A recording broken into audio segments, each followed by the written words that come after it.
Gold prices opened the week higher, seeing a big bid off that recent low. We got down to low as $17.92 last week. That's the lowest we've traded since December in gold. Remember, gold's been going through a bit of a slide here while its younger brother, digital gold, we'll call that's Bitcoin, seeing some impressive gains. So possibly a transfer out of gold into Bitcoin, gold being the subsequent loser in that trade. And we've seen prices come down quite a bit over the last several weeks, but seeing a nice bounce higher today. Didn't quite get back to that 50-day, 200-day moving average level, which is sort of threatening to cross again right around 1855, but certainly on our way up there. And we'll have to wait and see what the follow-through trade is. We do have Mr. Powell speaking later this week. The dollar continues to be kind of a back and forth trade. Yes, it got back up above 91 in the dollar index, but then quickly back through it. So the dollar's trading down on Monday, helping gold prices up higher. I don't think that was the only part of the reason why we saw gold higher. A little bit of demand here, maybe a little bit of bottom feeders looking for areas to buy.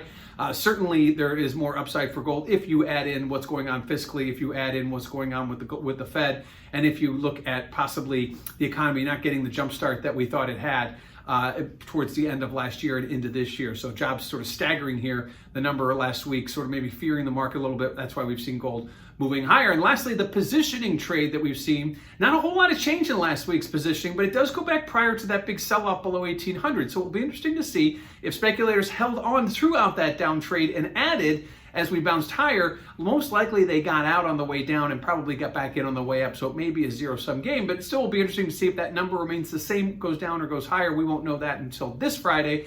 But certainly that could be a canary in the coal mine if those speculators continue to exit those longs. So gold opens the week higher, certainly after seeing last week's down trade below a key level, and a bounce higher gives some positivity to gold, something it hasn't had in quite a long time.